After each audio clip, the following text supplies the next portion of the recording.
자, 요셉이 하나님으로부터 부름받는 그 내용이 담겨 있습니다. 자, 살펴보기 전에 먼저 자, 요셉을 통한 야곱과 가족들의 이주 지도입니다. 요셉으로 인해서 애굽 땅, 그 고센 땅, 여기 고센 땅에 보면은 뭐가 흐릅니까? 나일강이 흐르죠? 물 있는 곳에 항상 사람들이 살았어요. 나일강, 아주 기름진 목토 땅, 너무 좋은 고센 땅을 하사받아요. 애굽 바로왕이 그렇게 해서 고센 땅에 성경에는 창세기 46장 27절에 야곱의 가족이 한 70명 정도가 이주했다라고 기록하고 있습니다. 그 야곱의 가족들하고 그 다음에 부인도 많았고 자식도 많았죠. 그리고 종들까지 다 포함해서 어디로 간 거예요? 고센 땅에 간 거예요. 여기서 이제 저는 이제 가장 잊혀지지 않는 장면이 그거예요. 야곱이 바로왕을 대면하는 장면이 나와요. 바로왕을 대면했을 때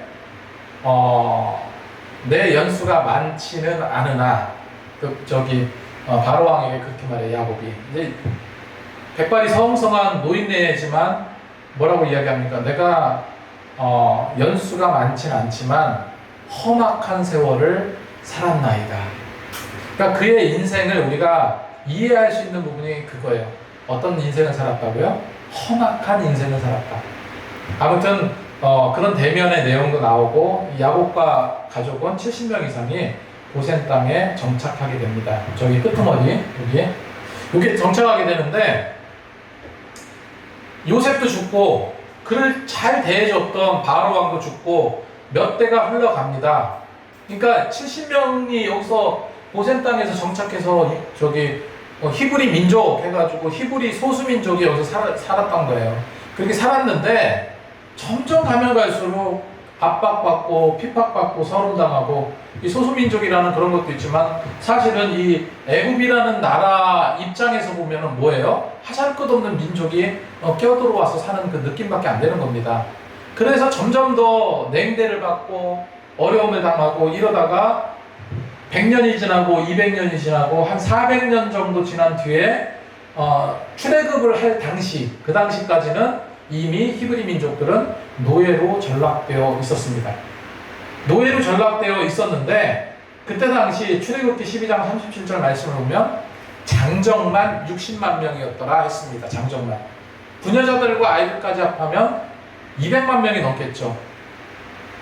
불과 그 총리로 살았을 땐 70명의 가족들이 대우받으면서 살았지만 이제 70만 명이 넘고 전체 다 합해서 200만 명이 넘으면 다른 거를 떠나서 어떤 생각이 들까요? 애굽의 바로왕 입장, 애굽의 이집트의 정권의 입장에서 보면 굉장히 위협적인 족속이 된 거예요. 한두 명도 아니고 200만 명? 그런 민족들이 여기서 살고 있는 거예요. 그러니까 이들이 우리하고 피가 다른 민족들인데 언제 우리를 치고 들어와서 점령할 수도 있겠다, 아니면 악한 짓을 할 수 있겠다 하면서 점차로 적대적인 관계로 지내게 되었던 겁니다. 그래서 히브리 민족들은 이렇게 노예 생활을 하게 됐어요. 그래서 애굽 땅에서 종살이 하게 되는데 그 민족들도 인구가 기하급수적으로 늘어나자 점차적으로 애굽이 이제 위기감을 느끼게 됐죠. 그래서 이거를 정확하게 이제 어느 정도 노예 생활을 살았는가 성경을 따라서 살펴보면 출애굽기 12장 40절과 창세기 15장 13절을 근거로 살펴보면 대략 한 400년에서 430년간 노예 생활을 하게 되었다라는 것을 알 수 있습니다. 그러면 노예 생활을 하면은 어떤 것을 하게 되었을까요? 첫 번째가 이제 강제 노역을 했어요. 그러니까 북한이 강제로 끌려서 노가다를 하는 것처럼 강제로 노동력으로 동원됐는데 굉장히 힘든 일에 동원이 됐습니다. 그래서 이렇게 강요받고 특히 이제 벽돌을 굽는 일, 당시 피라미드 무슨 건축을 많이 했잖아요. 그러니까 벽돌 만들고 이런 노동, 육체적인 노동을 했습니다. 자, 두 번째로 뭐냐면 압박과 학대를 받았다. 그래서 잔혹했습니다. 감독관에 의해서 학대를 당하고 일의 강도가 너무 세가지고 고통을 받았죠. 그 다음에 이런 상황이 계속되면서 이제부터 점차로 어떻게 해서든지 히브리 민족들의 인구를 줄이는 정책을 애굽에서 취하게 돼요. 그 정책을 취하게 됩니다. 그런데 가만히 보니까 지금 200만이 이 사람들도 계산을 했겠죠. 지금 우리나라가 앞으로 이제 뭐 한 2, 30년 정도 되면 2천만 명밖에 안 된대요. 그렇게 조금밖에 안 되는데 이 애굽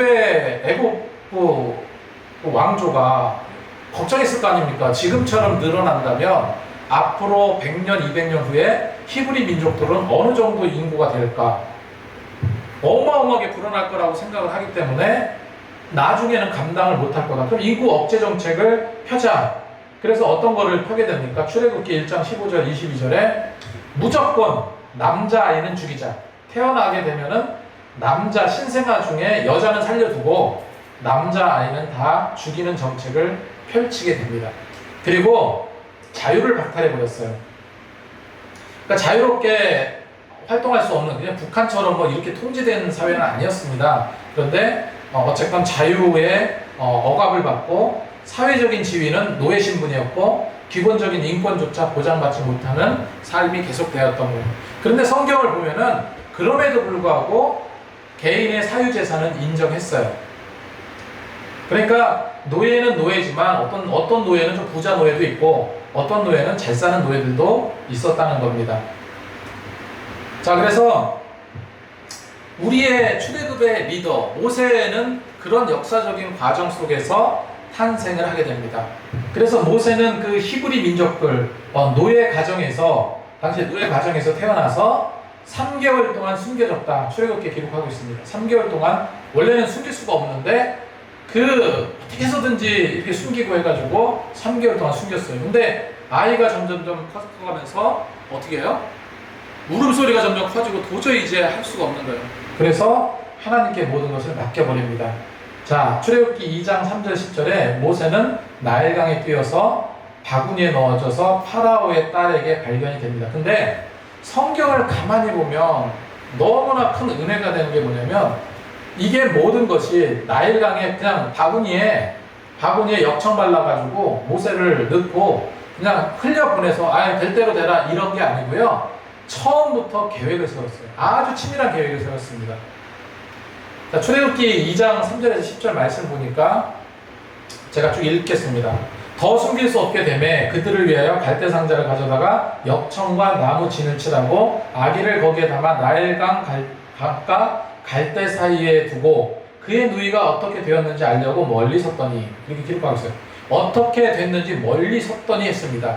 자, 요 나일강 갈대 사이를 지나면 애굽의 바로 왕의 딸이 항상 목욕하러 나온다는 사실을 알고 있었습니다. 그러니까 아무데나 흘려보낸 게 아니에요. 바로 그쪽으로 떠내려갈 수 있도록 흘려보낸 거예요. 인간의 어떤 감정적인 심리를 이용한 거죠, 어떻게 보면. 근데 이런 것이 그냥 사람의 생각으로만 됐을까? 아니죠. 하나님께 굉장한 기도가 또 있었을 거라고 생각을 합니다. 자, 5절 말씀에 바로의 딸이 목욕하러 나일강으로 내려오고 시녀들은 나일강가를 거닐 때 그 갈대사의 상자를 보고 시녀가 보내어 가져다가 6절에 열고 그 아이를 보니 아이가 우는지라 그가 불쌍히 여겨 이르되 이는 히브리 사람의 아기로다. 그러니까 그 딸, 바로의 딸이 어찌 보면 이제 되게 좀 철없는 딸이겠죠. 이렇게 나이어린 딸일 수도 있고 너무나 아기가 이쁘고 귀여운 거예요. 근데 가만히 봤더니 히브리 민족이네? 이렇게 생각한 거예요. 그런데 너무나 애가 이쁘고 그러니까 자 7절에 자 그렇게 이제 아이를 보고 있는 그 사이에 누이는 어떻게 합니까? 그러니까 갈 때 있는 그 공주에게로 떠내려가는 걸 보는 거예요. 그리고 다다를 쯤 돼서 급하게 달려가는 거예요. 누구예요? 바로 땅에 바로 왕의 딸에 있는 걸 급하게 뛰어가는 겁니다. 그래서 뛰어가서 7절에 뭐라고 그래요? 그의 누이가 바로의 딸에게 이르되 내가 가서 당신을 위하여 히브리 여인 중에 유모를 불러다가 이 아이에게 젖을 먹이게 하리이까. 그러니까 이 딸이 한번 생각을 해보세요. 딸을 키우고 싶어. 너무 귀여워. 예뻐. 그런데 젖을 먹일 수가 없어요. 요즘처럼 분유가 있는 것도 아니고. 물론 왕이니까 이렇게 해서 어떻게 해서 구할 수도 있겠지만 때마침 그때 그의 누이가 뛰어가서 그 아이를 보고 예쁘다 막 그랬겠죠. 그러면서 혹시 이 아이를 위해서 여기 저 유모가 있는데 한번 젖을 먹이라고 해볼까요? 그러니까 일이 해결이 된 거죠. 그죠? 이게 다 계획이라는 겁니다. 8절에 바로의 딸이 그에게 이르되 가라 하매 그 소녀가 가서 아기의 어머니를 불러다가, 그 어머니가 누굽니까? 요게벳. 요게벳이 누구예요? 모세 어머니잖아요. 친어머니가 이제, 자 9절에 바로의 딸이 그에게 이르되 이 아이를 데려다가 나를 위해서 젖을 먹이라, 내가 그 삭슬 주리라. 얼마나 이게 하나님의 놀라운 섭리예요. 모세를 던져 보냈더니 그 모세가 정말로 안전한 왕의 딸이 키우게 됐고, 또 젖 먹이는 사람을 모세의 어머니를 불러다가 주고, 거저 젖을 주는 것도 아니고 젖을 줄 때마다 싹쓸 주겠다. 이게 놀라운 하나님의 섭리라는 거죠. 10절에 그 아이가 자라매 바로의 딸에게 데려가니 그가 그의 아들이 되니라. 그가 그의 이름을 모세라 하여 이르되 이는 내가 그를 물에서 건져내었음이라 하였더라. 그러니까 모세라는 이름의 뜻이 뭐라고요? 물 속에서 건져내다. 그래서 이제 갈대상자 속에 모세, 물에서 건져내다, 이런 뜻입니다. 그래서 모세는 출애굽의 지도자입니다. 그리고 율법의 기록자이기도 하고, 우리가 선지자 그룹으로 보면 정말로 대선지자예요. 그래서 구약을 대표하는 인물이 누구냐 할 때 모세가 절대적이라는 거예요. 모세가 절대적인 강력한 그런 리더예요. 자, 그러면 이제 모세가 이제 왕궁에서 이제 성장하잖아요. 이제 이집트 왕자가 됩니다. 그건 디즈니에서 이제 만화로도 나오고 실사 영화로도 나오고 이제 그랬는데, 자, 그러면은 모세의 생애는 크게 3주기로 나눠볼 수 있어요. 40년씩 나눠볼 수 있는데, 첫 번째 주기가 생후 3개월 이후에 갈대상자에 버려졌는데 애굽의 공주의 도움으로 구출된 사건, 그로 인해서 왕궁에서 자랐던 시대를 우리가 이제 첫 번째 시기라고 볼 수 있겠죠. 자, 모세가 이제 미디안으로 이제 도망하고, 조금 있다가 이건 다시 보겠습니다.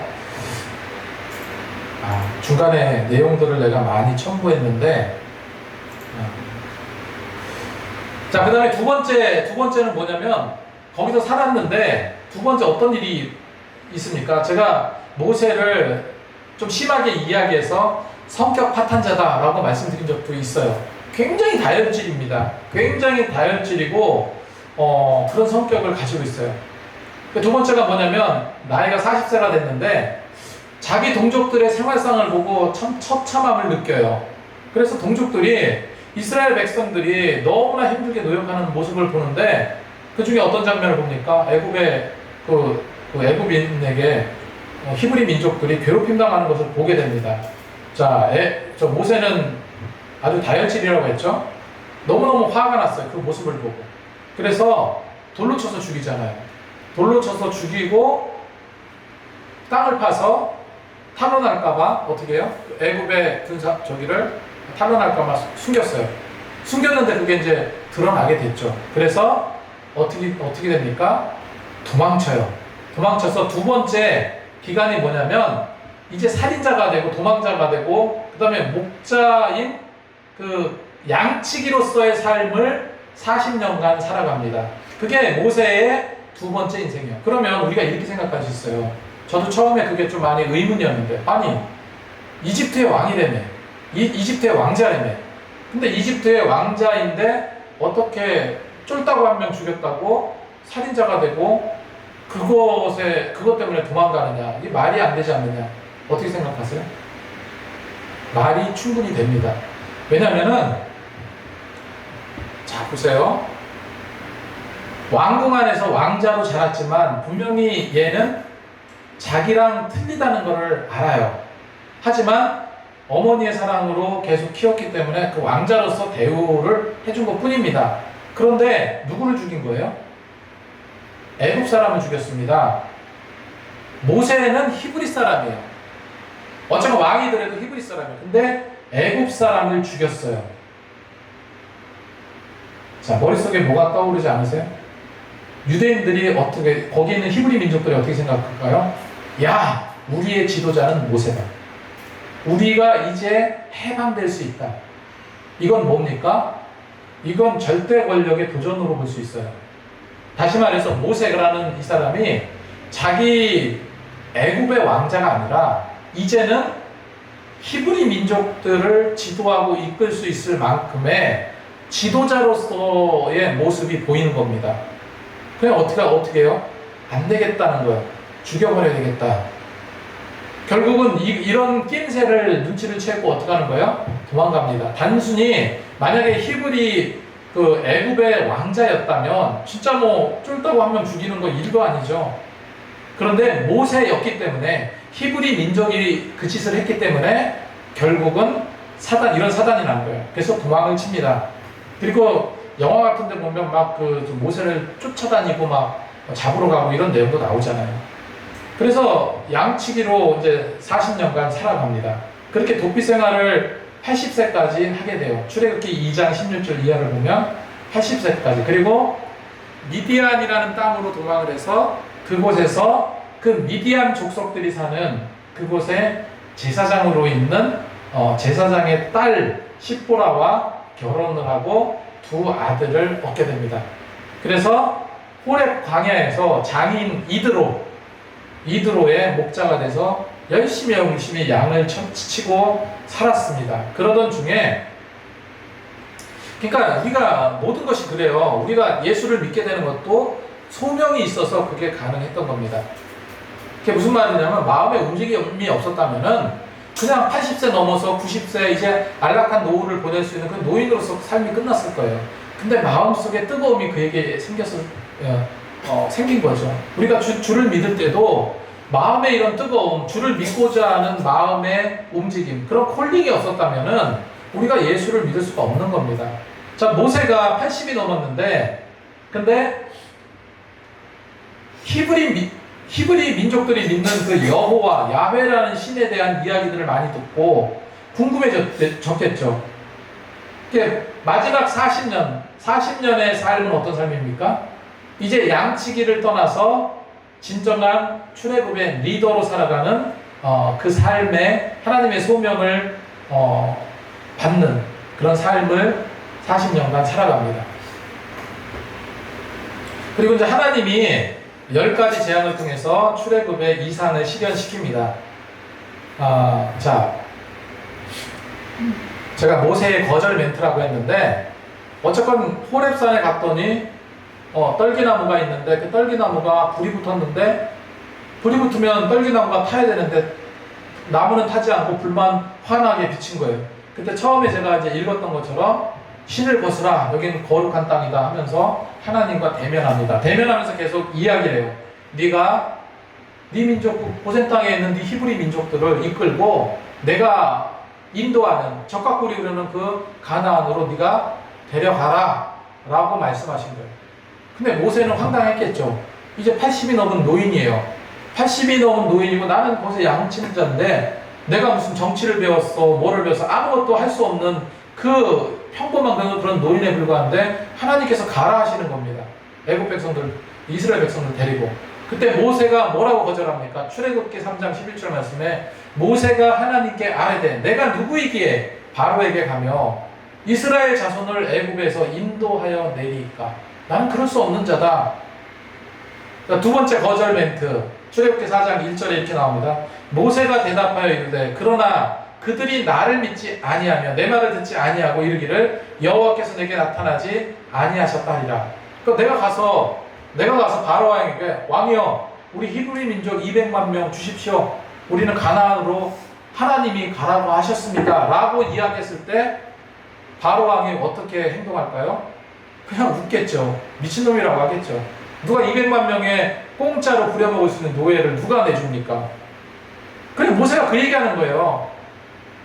자, 모세의 거절 멘트, 출애굽기 4장 10절. 모세가 여호와께 아뢰되 오 주여 나는 본래 말을 잘하지 못하는 자요. 버벅댄다는 거야. 말 주변도 없고 논리적으로 말도 잘 못하는데 주께서 주의 종에게 명령하신 후에도 역시 그러하니 나는 입이 뻣뻣하고 혀가 둔한 자니이다.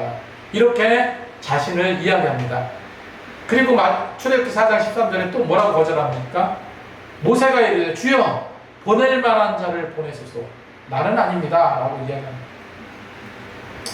자, 하나님은 모세를 무슨 산? 호렙산에서 불붙은 가시떨기 나무 가운데서 부르셨죠. 그리고 모세에게 종살이하고 있는 이스라엘 백성들을 애굽에서 어디로? 모세에게 애굽에서 종살이하고 있는 이스라엘 백성을 애굽에서 어디로요? 가나안으로 인도하라 명하셨습니다. 자, 10가지 재앙 다 알기 때문에 넘어가고 그러니까 하나님께서 뭐라고 하나하나 다 그 응답에 그 거절 멘트에 답변을 하죠. 그죠? 네가 입이 뻣뻣하다고? 네 형이 있지 않냐? 그 형이 대신 할 거다. 그리고 뭐예요? 내가 10가지 재앙을 내리겠다.